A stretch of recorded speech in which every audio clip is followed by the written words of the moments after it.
A todos os professores e professoras, aos amigos da EBD, paz do Senhor.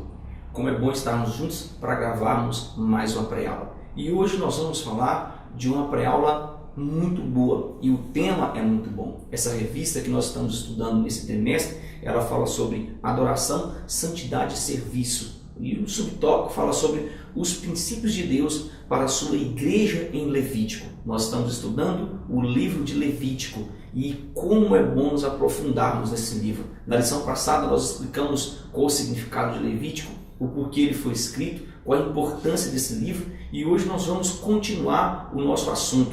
Mas o tema da lição número 2 hoje vai falar sobre a beleza e a glória do culto.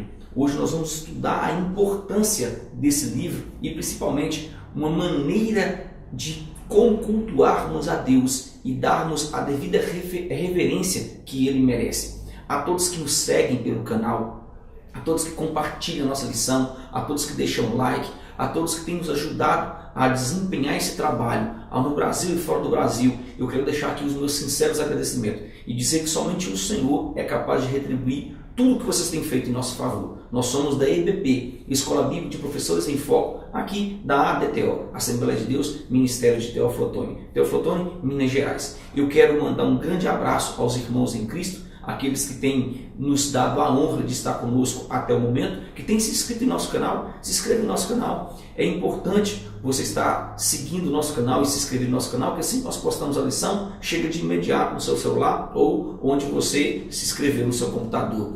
A você que tem interesse de participar conosco, todas as terças 21h30 nós estamos discutindo com a bancada aqui mesmo, no nosso estúdio na Assembleia de Deus. Nós vamos discutir esse tema e aí você pode enviar sua pergunta, porque é uma live e em todo momento nossos professores estão interligados aqui ao vivo com vocês para debater o tema da lição número 2, toda terça 21h30. Hoje nós vamos gravar essa pré-aula e deixar no canal do YouTube. E se você quer acessar a nossa página para estar conosco na live, é a Assembleia de Deus, Ministério de Teoflotone. Toda terça 21h30 nós estamos aqui juntos. Se não for eu, tem outros professores aqui da nossa igreja. O comentarista dessa lição desse trimestre, terceiro trimestre, é o pastor Cláudio Honor de Andrade.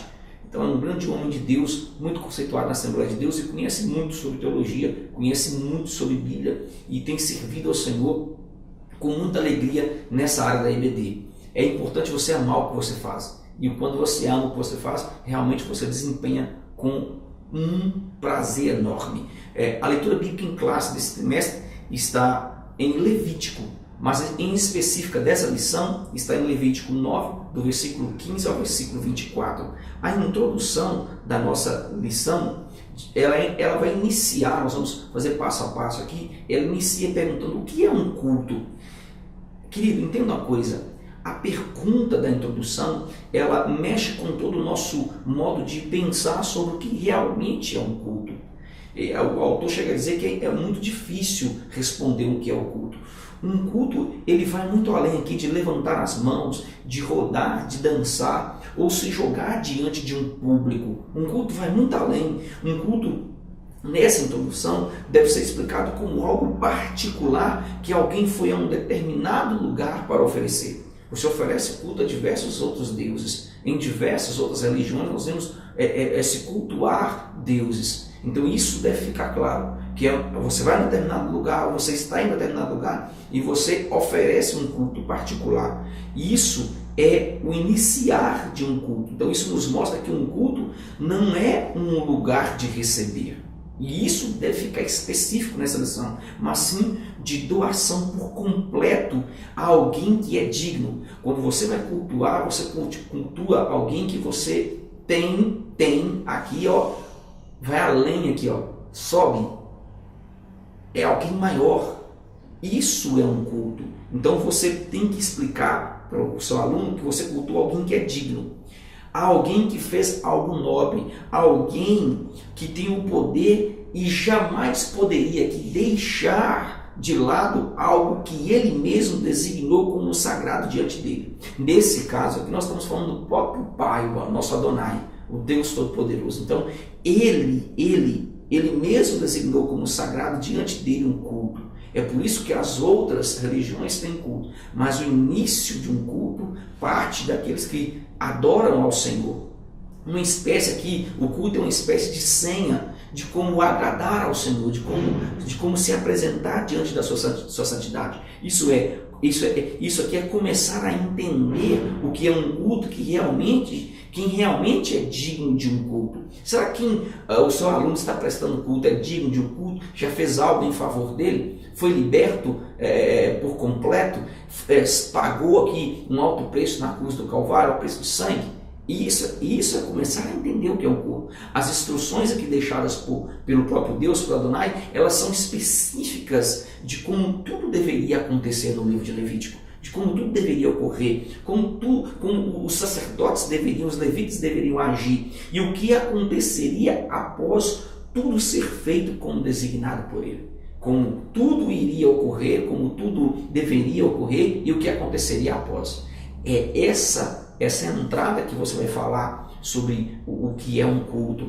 O que acontece após? Nós vamos entender após a explicação ao longo de nós irmos explicando cada tópico, nós vamos entender o que acontece após o culto. Isso é um culto, ok? O tópico de número 1 da nossa revista fala sobre o culto no Antigo Testamento. É interessante esse tópico de número 1, vai falar sobre definição. Então, entenda uma coisa. A palavra culto deriva do latim aqui, culto, é só culto, e significa adoração ou homenagem a Deus. Etimologicamente aqui, o termo latino culto envolve a raiz colo ou colere no original, que indica que honrar, cultivar e etc. Classificamente, os reformados ortodoxos definiram religião como recta deum collecti regio. O que significa isso? A maneira correta de honrar a Deus. Isso é um culto, isso é a religião. A maneira correta, o culto é a maneira correta de honrar a Deus. Os principais termos aqui que descrevem o ato ou a atitude de culto é interessante. No hebraico nós vamos ter aqui a palavra shasham no original. E no grego nós vamos ter proskinios ou proskunios, como diz alguns autores. Essas duas palavras aqui e os derivados correspondem a 80% aqui do uso cultico bíblico. Grande parte do que nós vimos na Bíblia sobre culto vai aparecer essas duas palavras. Shasham ou Sacham no original e proskinios ou proskino. O primeiro vocábulo Sacham significa inclinar-se, prostrar-se, como por exemplo há um texto muito bom, Isaías 66, versículo 22, que diz assim: e acontecerá que desde a lua nova até a outra, e desde um sábado até o outro, virá toda a carne a adorar. No literal aqui era shacham, prostrar-se. Entra aqui, perante quem? Perante mim, diz o Senhor. Isaías 62, versículo de número 66, versículo 22. A segunda palavra, prosquínio, indica que originalmente abaixar-se para beijar. No grego, essa é a terminologia, o término, e aqui entra o final da palavra, não é só prostrar-se, é beijar. Essa derivação é muito interessante, porque vem indicar que prostrar-se é adoração, reverenciar, homenagear, entre outras palavras. O exemplo clássico sai da boca do próprio Jesus, quando ele diz: Deus é espírito e é necessário que os que o adoram, ou seja, prosquinham, o adorem, prosquinham novamente, em espírito e em verdade, ou seja, se prostem, o beijem. E aqui entra algo interessante. Aquela mulher se joga diante de Jesus num jantar, isso era prosquinhos, ela adorou o Senhor com intimidade. E eu amo essa parte da intimidade, porque eu sei o que é uma vida de adoração. Eu amo viver em adoração. O que nós estamos vendo nessa atualidade nossa não é adoração. Nós estamos vendo diversas coisas, mas muito pouco se fala sobre adoração. João 4,24, essa referência que nós estamos acabando de ler. Eu vou dando sequência no nosso tópico. No tópico número 2 fala assim: na era patriarcal. Dentro desse tópico você vai falar que o culto sempre teve suas particularidades e sua importância vem desde o Antigo Testamento até o Novo Testamento, até a nossa atualidade. Observe que os patriarcas aqui, eles cultuavam a Deus de forma diferente dos demais povos que estavam à sua volta. Eles construíam altares, eles consagravam ao Senhor esses altares como forma de agradecimento, eles queimavam o holocausto e ofereciam esse holocausto ao seu Deus, ao Deus Todo-Poderoso. Nós podemos notar que isso em um dos livros mais antigos da Bíblia é tremendamente exposto, corriqueiro esse acontecimento. O livro de Jó, que é um dos livros mais antigos, deveria ser o primeiro livro na cronologia, mas nós temos início Gênesis, então por isso que nós vamos na ordem cronológica. O capítulo 1, versículo número 5, Jó diz o texto: sucedia, pois, que, tendo decorrido o turno de dias de seus banquetes, enviava Jó e os santificava, e os levantava, e se levantava de madrugada e oferecia holocausto segundo o número de todos eles, porque dizia: porventura pecaram meus filhos e blasfemaram de Deus o seu coração. Assim o fazia Jó continuamente. Então isso nos mostra o quanto o culto teve a sua importância e sempre foi uma forma de agradecimento e uma forma de agradar a Deus o Todo-Poderoso. Eu posso oferecer um culto a Deus pelos meus filhos? Sim, é uma forma de agradecimento, é uma forma de adoração. Eu adoro o Senhor pelo que Ele me fez. Eu posso fazer um culto de aniversário? Sim, é uma forma de adorar o Senhor pela passagem de mais um ano, por mais um ano de vida. E isso é adoração. O tópico de número 3 vai falar sobre no período de Moisés. Olha que interessante. No período do patriarca Moisés, o próprio Deus é quem vai mudar a liturgia do culto. O próprio Deus é quem vai aqui mudar as estratégias do culto. Ele vai tirar aqui de cena, então vai sair de cena aqui o ritualismo vivenciado por todos que se acostumaram com as repetições, e entra aqui a observância de algo que mudaria a rotina de todo o povo de Deus. Querido, a saída do Egito marcou o povo, só que isso precisava continuar perpetuamente entre o povo de Deus, principalmente entre os judeus. Então, as festas e comemorações de todo o povo judeu seria algo que mudaria todo o modelo e ritualismo exercido pelos sacerdotes. Iria dar uma quebra naquele ritual. Mas aqui isso tem que ficar claro na sua sala de aula, que isso não deixaria aqui de lado a oportunidade deles continuarem honrando ao Senhor em todas essas festas, em todo o tempo, porque eles tinham um tempo que eles iam ao templo, ao tabernáculo, e o tempo que eles adoravam o Senhor nas festas. E essas festas iriam marcar o povo. É interessante que entra em evidência nesse período aqui a festa da Páscoa, que nada mais é que a passagem do povo judeu do Egito para Canaã, como também o dia da expiação, que é praticado até hoje no calendário judaico, entre outras festas, né? A festa das colheitas e muitas outras festas. Mas se destaca essas duas festas nesse tópico número 3. O tópico de número 4, eu queria que você entendesse que você tem que continuar aqui nesse ritmo, porque é algo que seu aluno, às vezes, ele nunca parou para analisar, ele nunca parou para entender sobre um culto. Ele vem para a igreja, cultua, mas não tem um particípio de adoração, e isso é preocupante na nossa atualidade. Nesse tópico número 4, eu queria que você abrisse comigo 1 Crônicas 15, o versículo de número 16. Há um texto muito bom para ser lido dentro desse tema. 1 Crônicas 15, o versículo 16. Estou com a Bíblia aberta também aqui no meu PDF, duas versões. O versículo 16, olha o que diz. Diz assim, versículo 16. E disse Davi aos chefes dos levitas que constituíssem de seus irmãos cantores, para que com instrumentos musicais, com alaúdes, com harpas e símbolos, se fizessem ouvir, levantando a voz com alegria. Aqui diz, Davi constituiu dos seus irmãos, os cantores, para que organizassem instrumentos musicais, como harpas, alaúdes, símbolos, e que se fizessem, e que se levantassem a voz com júbilo. As duas versões. Olha que interessante, dentro desse tópico número 4. Esse texto aqui, ele nos dá uma base para um entendimento de onde surgiu os tocadores, de onde surgiu aqui a alegria, não só a alegria que o povo tinha em estar adorando ao Senhor, sim, mas a alegria de louvarem acompanhado de harpa, de alaúdes e de mais outros instrumentos que haviam naquele período. A alegria que de agora em diante, aqui, todas as celebrações desse período iriam ter, que são os instrumentos. Os instrumentos alegram o culto, mas eles têm que ter uma base, porque senão se tornam incômodo a quem está ouvindo. E isso, quem está me ouvindo aqui, eu creio que na sua sala vai ter muitas pessoas que tocam.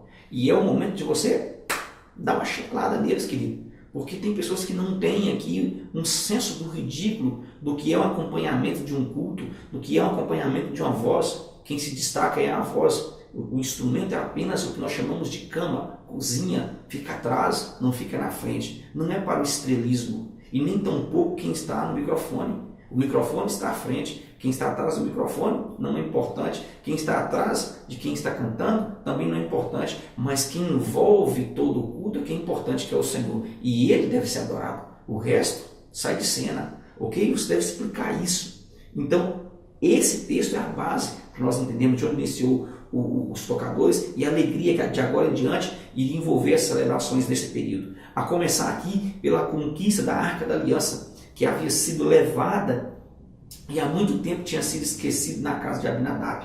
Logo depois nós teremos o filho de Davi, Salomão, incrementando o culto e levantando e levando o culto aqui a uma beleza ainda mais exuberante, nos mostrando o que vem logo após Adonai receber a adoração, a verdadeira adoração do seu povo. E aqui eu queria que você me entendesse. Eu vou abrir com você 2 Crônicas, o capítulo 5, o versículo de número 13 e 14. Aqui já respondendo aquela pergunta do início, 5, versículo 13 e 14. Olha que interessante, diz assim: E quando em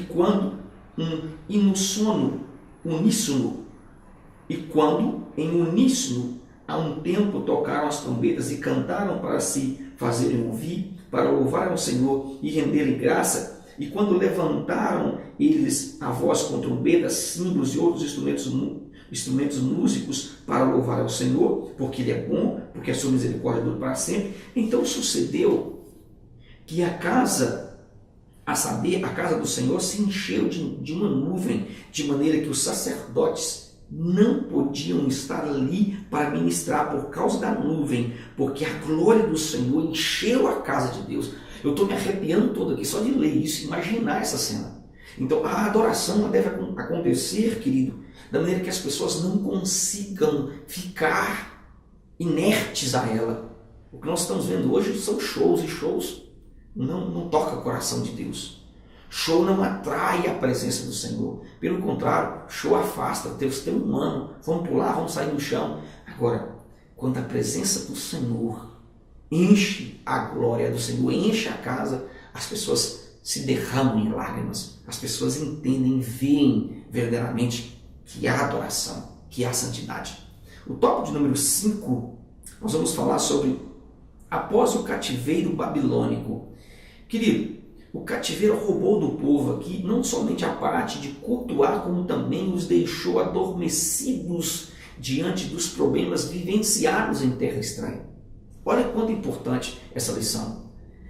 Devemos entender aqui, o nosso aluno deve entender e explicar aqui que os cativeiros que a igreja vive na atualidade tirou a essência da verdadeira adoração, do verdadeiro culto ao Senhor. As pessoas estão presas aqui, a prisão já não é carnal, já não é material, mas é uma prisão psicológica imposta sobre a noiva, que tem causado aqui a frieza espiritual, tem causado o desânimo e a desobediência, que é um dos princípios para uma verdadeira adoração a Deus. Querido, a cegueira ela é tão grande que as pessoas não conseguem chegar num culto e entrar na presença do Senhor sem que você peça, sem que você exija. E aqui é um texto muito bom, eu queria que você partilhasse comigo. João, é um texto muito conhecido dos irmãos, 4, o versículo de número 24. 4:24. Olha como é importante isso. Diz assim: Deus é Espírito, importa que os seus adoradores o adorem em espírito e em verdade. Ou seja, você não pode chegar carnalmente adorando o Senhor. Mas ele se inicia em casa quando você envolve o espiritual e você aquece o seu espiritual para estar presente diante de um Deus Todo-Poderoso. Isso é culto. Inicia-se em casa. Quando você chega na igreja, o seu corpo já está preparado para entrar diante da presença de Deus. Isso é envolver-se da glória.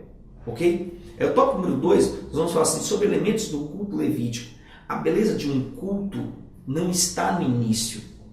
Não é a abertura. Note que as Assembleias de Deus iniciavam o culto, nós abrimos este culto. Era sempre essa mesma coisa. Mas a beleza não está no início. Isso nos é mostrado aqui, nos mostra com a chegada da arca, e isso vai ser mostrado aqui com a chegada da arca sagrada, que muda-se. Por quê? Porque há uma completa mudança com a chegada da arca. Porque todos que estavam ali estavam fora e deram o seu melhor. Todos que estavam ali estavam sentindo a falta da arca, a falta da presença de Deus. E eles deram o seu melhor, trouxeram o melhor gado, o melhor cordeiro. E o início foi marcado por uma reverência sem igual. Então não era a beleza de iniciar cantando, não. Era a reverência, todo mundo prostrou-se. É interessante que eles não foram ali para receber, mas foram ali para doar. Doar o quê? Essa é a pergunta. O que eles foram doar? E aqui você vai entrar no subtópico de número 2, do item 2, e ele vai dizer doar o quê? Doar cânticos. Esse é o subtópico número 2, você já vai emendar isso aqui. Querido, doar cânticos, isso não vinha aqui do corpo, não vinha da alma cheia de um intox, cheia de evidência, não vinha dessa alma, não, pelo contrário. Todos os levitas aqui, eles ensinavam ao povo a importância dos cânticos, a importância da libertação, a importância existente em cada louvor. Nós estávamos acabei de sair da oração, agora às 6 horas da manhã aqui na igreja, subi e vim gravar a lição, e eu falei: Senhor, nós estamos numa programação chamada Reforma, vai ser em praça pública. Eu pedi aos irmãos e irmãs que estavam ali para que orassem para que todo estrelismo caísse por terra, para que todo ato humano caísse por terra. Isso é importante, porque a adoração, ela leva à libertação, ela leva e tira as pessoas do cativeiro. Cantavam os salmos, eles entoavam os salmos, isso significa algo que tinha letra, tinha profundidade, falava exatamente o que Deus havia colocado no coração de Davi, seu servo. A exaltação e o amor existente em cada palavra. Os salmos trazia isso, essa particularidade. Hoje nós temos letras vazias, infelizmente. Eu tenho que falar isso. Eu vou continuar aqui o tópico de número 3, fala sobre a exposição da palavra. A exposição da palavra é a essência de um culto. Quando Salomão expõe as escrituras ao povo, ele expõe a fidelidade de Deus desde os pais da fé. Desde os pais da fé. E consecutivamente aqui, o quanto Deus seria fiel, e quanto Deus estava sendo fiel, quanto Deus foi fiel, todos que o clamassem, todos que o reconhecessem como Deus fiel, iriam experimentar a sua fidelidade. A exposição da palavra era exatamente mostrar ao povo que ele falou no passado, que ele estava falando naquele momento e que ele permaneceria falando no futuro enquanto o povo permanecesse em atitude de fidelidade. Isso é magnífico. Eu vou continuar. Tópico número 4, dando sequência, vai falar sobre a oração. Entenda isso aqui. A oração feita por Salomão, ela não seria em seu favor. Observe que quem está à frente do povo traz consigo uma enorme responsabilidade de colocar o povo em primeiro lugar, de colocar Adonai em primeiro lugar e esquecer do seu eu, esquecer-se nesse momento. Sendo assim, Salomão nos mostra que nós devemos interceder pelo povo. Você, professor, você tem que iniciar a oração pela sua sala, interceder pela sua sala. Você fica em segundo plano. Você fica em segundo plano. Você está levando a sua sala. Então, a intercessão é por sua sala. Pastor que está me ouvindo, para de iniciar a oração. Deus me abençoe, Deus. Não, o povo não quer ouvir isso. O povo quer ouvir clamor em favor deles, porque eles são a noiva. O povo vai buscar a oração por você depois, é a consequência. Então isso nos mostra que nós devemos interceder pelo povo. Isso é dever de todo aquele que está à frente da igreja do Senhor. É o dever ser usado por Deus para ser bênçãos na manifestação da glória que ainda virá sobre a igreja. Esse é o nosso dever como pastor. Ok? Tópico de número 5, nós vamos falar sobre a leitura da palavra, que é diferente da exposição da palavra. Entenda isso aqui. Nesse tópico, você falar que a leitura da palavra era exatamente a formação de um povo que estava longe de um Deus que havia feito muitos milagres, que havia feito muitos prodígios e provado sua existência para todo aquele povo judeu, para toda aquela comunidade. Esdras e Neemias, ao lerem os livros da lei, expunham ao povo um conhecimento que deveria estar sempre com eles e nunca ser perdido, como havia ocorrido no cativeiro babilônico. A leitura da palavra ocupa uma grande importância em todos os tempos, pois a fé vem pelo ouvir, e ouvir a palavra de Deus, não a palavra de homens. Você precisa centralizar a sua aula na palavra do Senhor, as suas pregações na palavra do Senhor, a sua exortação na palavra do Senhor, porque ela surte efeito, não é você. Você sai de cena, entra o Espírito Santo que convence o homem do pecado, da justiça e do juízo. Vamos continuar aqui, tem muita coisa para a gente falar nessa lição. Dando continuidade aqui à nossa lição, vamos falar do tópico número 6. No tópico número 6, nós vamos falar sobre bênção naquele período. Como ficou grande essa lição? Eu achei que eu deveria ter resumido os tópicos como leitura da palavra e exposição da palavra, explicar tudo dentro do mesmo texto. Mas o Cláudio de Andrade tem essa particularidade dele aqui em todas as revistas de criar tópicos grandes e nós temos pouco tempo para falar sobre esse tema dentro da sala de aula. A bênção apostólica na nossa atualidade é e sempre será importante e parte de um culto. Entenda isso. Ela significa uma bênção espiritual sobre alguém, que no caso aqui é o povo que foi comprado nesse tempo, no nosso tempo, pelo sangue de Cristo. Naquele período ali, naquele período que nós estamos estudando aqui no período levítico, o povo que tinha saído do Egito. Então a bênção apostólica era para abençoar esse povo.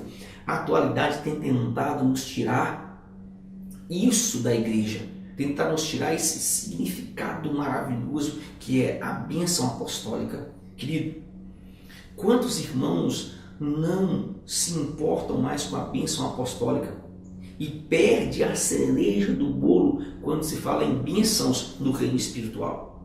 A maior bênção que há num culto não é a entrega de profecia, não, é você ficar num culto até o final e o pastor te abençoar para que você tenha uma semana abençoada.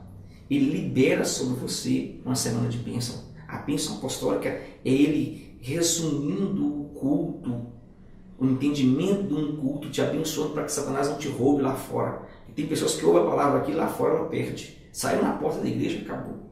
Deixa o entendimento, culto racional, ok? Eu vou dando continuidade, o tópico número 3 da nossa revista fala sobre finalidades do culto levítico. Todo culto do Antigo Testamento trazia consigo 4 finalidades. 4 finalidades. Isso deve ser explicado em nossa sala. Então a primeira, adorar ao único e verdadeiro Deus. Essa é a primeira. Essa é uma das bases para o culto. A confissão que existe somente um Deus e que Ele é soberano, que Ele reina, que Ele é poderoso. Ao iniciarmos um culto, nós precisamos entender que a estrela maior é o Rei dos Reis, e não os cantores, e não os pregadores, ou qualquer outro convidado, como nós estamos vendo na atualidade. Todo o teor de idolatria era afastado de imediato do culto quando isso acontecia naquele período levítico. Então, hoje, nosso culto deve ser feito a mesma coisa. E eu faço isso quando estou ministrando. Senhor, nesse momento nós neutralizamos toda ação maléfica, todo esterismo caia por terra, toda ação humana caia por terra, porque o Senhor é o centro da adoração. O Senhor é o centro de todas as coisas. Nós temos de te cultuar, te venerar. Fica à vontade entre nós. Faça-se presente em nosso culto, porque senão, o que você vai fazer no culto? Ok? O tópico de número 2, o tópico número 2 do item 3, fala sobre reafirmar as alianças antigas.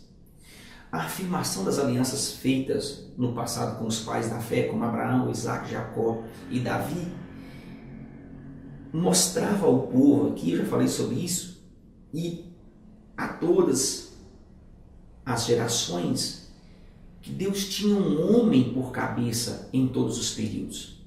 Isso não seria diferente naquele momento, não será diferente em nosso momento, não será diferente em nosso tempo agora, querido. O que nós precisamos é entender e colocar na nossa cabeça que Deus, Ele quer manifestar a sua glória, mas nós, como homens que não adotamos alguns princípios em nossos cultos, estamos perdendo aqui aos poucos a manifestação da vontade de Deus para com o seu povo. Quando Deus tem um homem de intimidade num culto, o culto é diferente. Quando Deus tem uma mulher de intimidade num culto, o culto é diferente. Quando Deus tem um cantor de intimidade no culto, o culto é diferente. A pessoa canta a mesma música que todo mundo canta, mas parece que é diferente. Parece que abre o coração, parece que rasga o coração, rasga a alma da gente. E você não consegue segurar as lágrimas. Você se arrepia dos pés à cabeça. Você sente a presença do Altíssimo na mesma música que todo mundo canta. Por quê?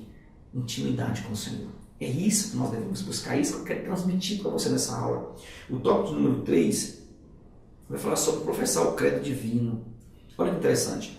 A doutrina divina na antiga Israel era algo pertinente ao culto. O Shema Israel aqui, Shema Israel, era e é e continua sendo a manifestação confessada em público, ou seja, confessa em público que existe somente um Deus. Isso afastaria de todo o povo a idolatria, né? Afastaria do povo a adoração ao próprio homem naquele período. E aqui era a confirmação que eles eram um povo exclusivo, As incertezas, e é interessante aqui, as incertezas seriam afastadas e criariam neles aqui um ânimo em saber que o poder emana somente de Adonai. O poder vem somente de Deus, ok? Entenda isso. É muito importante você entender isso. O tópico de número 4 fala sobre aguardar o Messias. Infelizmente, parte do povo que estava em todas as celebrações dos cultos, toda aquela reverência, aquele cerimonial, eles não viveram, não praticaram o que deveria ser pertinente a todos quantos aqui conheciam o cerimonial, que se envolvia no culto. Isso porque todo culto era exatamente aqui o anúncio que Yeshua HaMashiach viria para libertar o seu povo. E isso é interessante demais, querido. O povo estava naquele cerimonial e tudo aquilo apontava para o Messias. Tudo aquilo já falava sobre um libertador, mas isso não aconteceu com grande parte do povo conhecedor de todo o cerimonial, pois se apegaram ao sistema, esqueceram dessa promessa. Em nossos dias, que nós estamos vivendo a mesma degradação moral e ética. E principalmente, nós estamos vivendo aqui, eu vou aprofundar, você vai até estranhar o que eu vou falar aqui, nós estamos vivendo uma esquizofrenia de um culto a Deus. Uma esquizofrenia, é isso, pastor Elias? Isso mesmo, pesquisa o que significa esquizofrenia, que você vai entender. Nós estamos vivendo uma esquizofrenia nos cultos. Nós temos muitos que se dizem adoradores, mas que na realidade não vivem, não pregam a volta de Cristo. Não praticam aqui um culto racional que é dever de todo servo do Senhor. Romanos 12, versículo 1, nós devemos nos ater essa palavra, e é muito interessante quando Paulo diz que nós devemos ter um culto racional, O que é um culto racional, pastor? É um culto com entendimento, querido. As pessoas não praticam mais um culto com entendimento. As pessoas não têm um tempo para o Senhor. Aí você vê tantos homens que eram bênçãos se desviarem, porque eu não gostei disso no culto. Querido, aonde você mora no culto? Aonde você está no culto? Você precisa entender que você foi lá para a adoração. A atitude da adoração, Romanos 12, o versículo de número 1, diz o seguinte: rogo-vos, pois, irmãos, pela misericórdia de Deus, que apresentei o vosso corpo por sacrifício vivo, santo e agradável a Deus, que é o vosso culto racional. Racional vem da palavra dele aqui, lógicos. Nessa palavra não é fácil ver a ideia aqui de lógica ou raciocínio. Esse adjetivo aparece no Novo Testamento somente aqui e em 1 Pedro, somente em Romanos 12, versículo 1, e em 1 Pedro 2, versículo 2, onde descreve o leite espiritual. A forma do substantivo logos, porém, aparece mais de 300 vezes no Novo Testamento e é traduzida por termos como palavra, conta, ensinamento, modo, ditado, testemunho, verbo e etc. Olha a importância disso aqui, querido. É traduzido principalmente e tem a ver com discurso e raciocínio. Então tem a ver aqui com modo, ensinamento, palavra, conta, ditado, relacionado aqui ao raciocínio que vai ser discursado. O que é então o nosso culto racional? Essa é a pergunta. Uma vez que entendemos o que Deus tem feito por nós, o que Deus elaborou por nós, faz sentido nos dedicar a Ele em obediência e em serviço. O uso da palavra, pois, em Romanos 12, versículo 1, mostra que esse serviço razoável se baseia nas coisas ditas anteriormente. E o que Paulo diz anteriormente, que é interessante demais. Ele diz: ó profundidade da riqueza, tanto da sabedoria como do conhecimento de Deus, quem quão insondáveis são os seus juízos, quão inescrutáveis os seus caminhos, quem, pois, conhece a mente do nosso Deus, ou quem foi o seu conselheiro? Olha o que Paulo diz.